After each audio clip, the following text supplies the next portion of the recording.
Hey friend, welcome to the channel. In today's episode, we're going to be talking about the 5 harsh truths in widowhood and what I've learned so far. Now, if you're new to this channel, welcome. My name is Gina. I'm a coach, but I'm also a widow. I lost my husband to melanoma cancer in 2024, and it rocked my world. I started sharing my grief story before my husband died. I guess you would call that anticipatory grief. And after he died, I continued to show up on social media, and I decided to actually create a grief support group. It's a free grief support group called Grief and Me. And if you are a widow and you're saying, I really want to connect with other widows, get in that group. You just go to the link in my bio. But let's get into the episode. When you are walking through grief, there are some truths that no one tells you about. And no one really shared this with me. And so I'm sharing it with you right now. The first one is this: people leave. The people that you thought would be in your camp are no longer part of your story, and it can hurt and feel off because you thought they would always be there for you. And I'll tell you a story. When Lou first died, there were people in my world that I thought would be with me forever, that they were just going to hang out with me. And I found myself creating this little bitter root inside that I was screaming outside or inside of my brain, don't forget. Don't forget me. Don't forget that I'm a widow. Don't forget that my husband died. Don't forget that I watched him die. And now who's going to be with me when I die? All those thoughts kept going on in my brain. And I had to come to a place where I had to reframe the thought. I had to see myself as somebody who could see who actually was in my camp. So there are people that have stayed in my camp. There are people that I never thought would be in my camp, but yet they stayed. I believe, and this is going to sound a little dramatic, but I believe that they were created from the beginning of time to be in my camp. That they were supposed to be part of my story, and I'm supposed to be part of their story. See, it's not just about us, even though it feels like it's just about us, because we feel on an island as a widow. But the people, if you started to get curious and ask the question, who is here? Who has stayed? You can release the other people. It's not that they don't matter or they did it on purpose or they tried to hurt you. Some people are just uncomfortable with your grief. And that's hard. I get that. But you have to release them so that you can bring in and embrace the ones who really stay. Maybe it's one, maybe it's two, maybe it's 10. Who knows? But those are the people, and they're supposed to be part of your story. And so you let them in and you let them love you. And that, my friend, is going to create so much more space in your brain to create love and abundance versus feeling like people just left you, because that creates this bitter root. And I didn't want that in my life. I wanted to see the beauty of the people who actually were in my camp. It took a little bit. I'm going to be honest with you. It took a little bit for me to let those people go and create the story that I have now, the lovely people who've stayed with me. I love this thought. Your people will reveal themselves. Grief is a filter. It shows you who people really are. And that's not to judge them. It's just who they are. They aren't the people that are supposed to be with you. So for you, the reframe is this: who is still here? Who showed up? Who stayed? Who checked in even when it was awkward and uncomfortable? And who sat with me in the silence? Write their names down. Text them. Let them know that they matter. Okay, harsh truth number 2. Grief brain is real.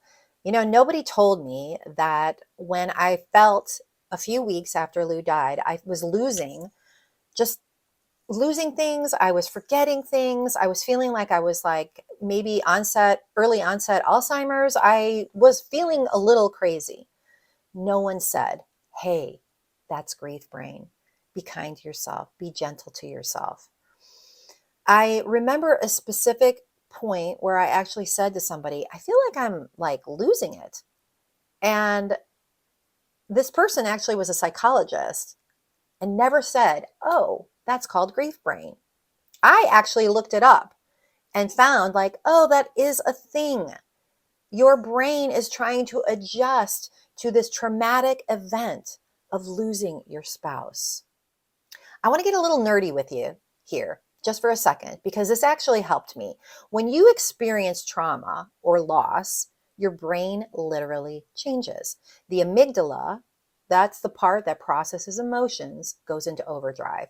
Meanwhile, the prefrontal cortex, the part that handles decision making, memory, and focus, that takes a back seat. So your body is also flooded with stress hormones like cortisol. So you're in survival mode. And even when you're just sitting on the couch, your nervous system is on high alert, which is exhausting. And that's why you're tired all the time. Your body is keeping a score. I just want to remind you of this. It is not permanent. It does take time.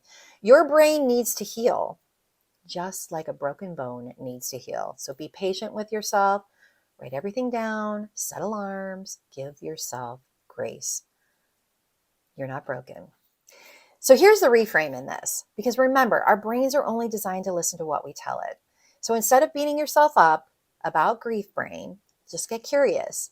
What is my brain trying to protect me from? Your brain isn't broken. It's trying to keep you safe.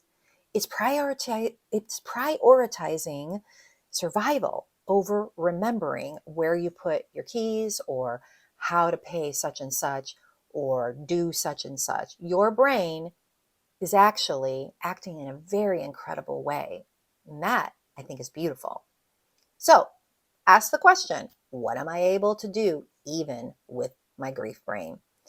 If you're getting out of bed and you're feeding yourself and you're watching this video, you are trying. That's not weakness. That's strength showing up even when you are falling apart. You're not broken. You are surviving. Give yourself credit for what you are doing, not just what you can't do right now, but what are you doing? And here is harsh truth number 3. Financial changes are brutal. Hello. Yeah, you go from a husband who's making $150K a year to now no money coming in. So if you are like me, I was left with no life insurance. So I didn't have a life insurance to back myself up. And guess what? Because I'm not retired, I don't get his Social Security. I have to wait till I'm 67 to get his Social Security. I didn't know that. These are truths. They're harsh, but they are the truth. So if you are in that position, I just want you to know, no one prepared you for it. You can give yourself a break. You are not like a bad person because you didn't know. Now, you might have been left with an insurance, but I'll tell you, you probably know it's still not enough. You still have to figure out, how do I make the mortgage payment? How do I take care of the car? How do I feed myself? There are many things that some people are really struggling with. So I have some bullet points for you that you could just look up and you can research yourself. Believe me, don't take my words for it. You can actually do some research yourself. But here's the thing. You could start with things like this. Contact Social Security. Review all insurance policies. Update your account beneficiaries. Super important. I did this right after Lou died. Close any accounts or joint accounts that you had and transfer them into one account. Review your budget. Very, very important, because there are income changes. And that's something I did right away, is just reviewed my budget, what money was coming in and what was going out, to make sure that I took care of that. And you want to update your will and estate plan. Very important. I took care of that right away after Lou died, because I had to learn the hard lesson. I know money is hard to talk about, but ignoring it doesn't make it go away. Give yourself permission to ask for help with this. So here's what the reframe is, because even with financial harsh truths, there's power in shifting your thoughts. What can I control now? That's a thought. You want to be thinking, what can I control now? You make one phone call. You can download this checklist. You can ask one person for help, and you don't have to figure it out all today. I remember thinking as soon as Lou died, I had to figure out everything, and it was going crazy. And I was like, and then I had to be like, whoa, bring it down. I think when your husband dies, you think you're looking so far into the future, that you forget that I have to live today. So one thing at a time. Maybe you're learning you're more capable than you ever thought you were. Maybe you're learning to ask for help. And let me just say, that's actually a superpower. I want you to hear that again. Asking for help is actually a superpower. Maybe you're learning to do new things. Instead of saying it's hard, just say, I'm learning new things. I am learning new things because my husband died. You are more capable than you know. This isn't about being strong. It's about seeing your strength even when you feel like you can barely hold it together. You're figuring things out one step at a time. Look, I know you didn't ask for this and I didn't ask for it, but there is something that's keeping us from falling apart completely. Okay, harsh truth number 4. Loneliness isn't about being alone. You can be surrounded by people and feel completely isolated. You can be at a family gathering and feel like you're watching everyone from behind glass. You can be in a full room full of laughter and feel like you're drowning in silence. I know this feeling because I remember specifically a moment we went to a brewery and everybody was laughing and talking, and I was sitting there going, oh, I feel so alone right now. Why do I feel so alone? It felt really just like this feeling I couldn't escape. I'm sitting with my kids. Why do I feel this way? The loneliness of widowhood is about being unseen. It's like you are in this room with all these people and you have such heaviness. It's like this heavy feeling and no one around you gets it. They've moved on, life has continued, and you're still here. Now, my kids haven't moved on. They're still grieving, but their grief is different than mine. They have their partners. I don't. Loneliness is a thought, and how we talk to ourselves actually matters. Just like I've shared earlier, your brain is only designed to listen to what you tell it. So, how can I be with myself right now? When I was in that brewery, I had a choice. I had a choice to feel sorry for myself, which I'm not saying is bad. I'm just saying I had a choice. I could sit there and feel sorry for myself and not enjoy the moment that I was with my children and really realize that Lou is already with me. He's part of me. He's always going to be part of me. So I did decide I'm going to enjoy being with my family. I'm going to enjoy sitting with my kids and listening to their stories. I'm going to enjoy my grandson. It doesn't negate the fact that I still was sad, that I still missed my husband, that I wished my husband was there. This powerful truth is another question. Where do I feel seen, even in small ways? Maybe it's in a widows group online. That's why I started this grief support group, is because I knew that people just didn't understand it. And women can come into this group and they can say whatever they want and no one's going to judge it because most of us are feeling the same exact way. And just remember this, you are not broken for feeling lonely. You're human. You're having a human experience. I don't know if people really understand that this is a human experience. We are all going to experience death at some point. Unfortunately, we've experienced it earlier than others, and we are living this life that we didn't ask for. And so when you feel that lonely feeling, it's okay. You're not broken. Just remember to say these things. This is just a grief thought. And I can choose to stay in this thought, or I can choose to step out of this thought. We have the choice. We are capable of doing either one. And neither one is wrong. So if you choose to stay in that thought, you can stay in that thought. I was choosing for myself to step out of that thought for my own good. So here's number 5. We don't want advice. We want to be seen. How many times have you heard someone tell you what they think you should do and they've never walked in your shoes? Or you get the platitudes. I've had so many friends. I'm a believer in Jesus, and I've had so many friends share with me Bible scriptures and, videos of pastors talking. And I will tell you, it made me a little irritated because you don't know if you don't know. No platitude, no scripture is ever going to make this better. People will tell me, you should get in a hobby, you should go out with friends, you should do this. And I'm like, you don't get this. I have to actually figure out my life now, my life by myself. So if you're that person, I want to just tell you the worst advice someone ever gave me was start a hobby. You should start a hobby. That's going to keep you busy. What about painting? You should try painting. Now, none of that's bad. None of it's bad. It's just you don't know if you don't know. What could you do though now that people are sharing these advice, and how can you look at that and go, okay, they don't understand. They're trying to fix me. They're trying to make me better. They want me to feel better. And that's all in love. So anytime that happens, just allow yourself to go, okay, they're not doing this because they're trying to harm me. They love me. They don't understand that healing doesn't come from avoiding it. We actually have to heal. That doing other things and starting a new project, that's not going to take away my grief. And I don't want to say you're never going to be sad, because I still have a lot of moments where I'm like, I'm going to take a nap now. I'm sad. I miss my husband. I don't want to do this. How many of you say that? I don't want to do this. But we are doing it. So that's where you give yourself compassion. What do I need right now? And when someone says something that, you should do or you need to do, it's okay to say, thank you. I appreciate your input. I'm learning how to do it on my own. Thank you.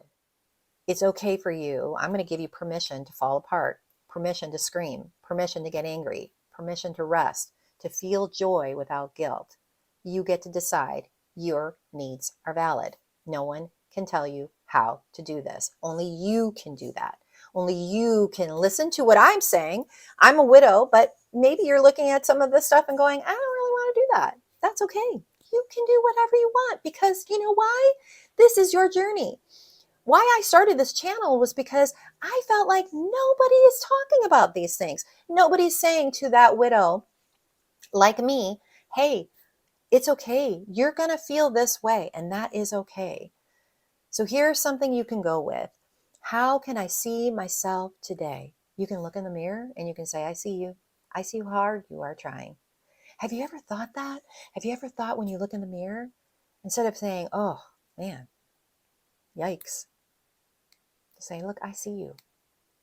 I see you. Give yourself compassion.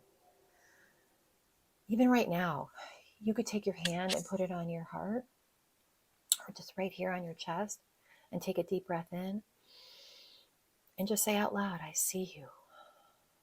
You're doing such a great job. You're doing such a great job. Those words, no one else is going to say them to you, and you have to say them to you. Those harsh truths that we've spoken about, it doesn't mean that life is not able to be rebuilt. See, I don't believe that. I believe that we are capable of rebuilding a life, but now it is different. It's not hard, but it's new. It feels hard, but anything that is new feels hard. Yes, we didn't ask for it. We can sit here and talk about that for days, but we are here and we have a choice. And I am telling you that I believe in you. I believe that you can create a life that you love, even with the sorrow that you have. Just like me. I want to have hope. I want to believe that that can happen. Here's what I've learned after losing my husband to melanoma, and through documenting my journey, and through connecting with hundreds of widows. You don't move on. You move with. Your grief becomes part of you. You loved that person, and it doesn't mean that it ended. It's just now that they are physically not here, you are creating a new path for yourself with them. And if you are a widow and you're trying to figure out who you are right now and how to keep living after loss, you're in the right place. This channel is for you. The real stuff, the messy stuff, the truth, the struggles, and yes, the hope that follows deep grief. If this resonated with you, please subscribe. And please let me know what harsh truth actually stuck out to you that you are kind of been dealing with. If you're interested in working with someone to help you with that one-to-one support, I offer one-to-one coaching through my program, A New Way to Stand. This link is in the description, and we'll work together to help you navigate grief, rediscover your confidence, and rebuild your life with purpose. Thank you for being here. Thank you for trusting me. And as always, you are beautiful. See you soon.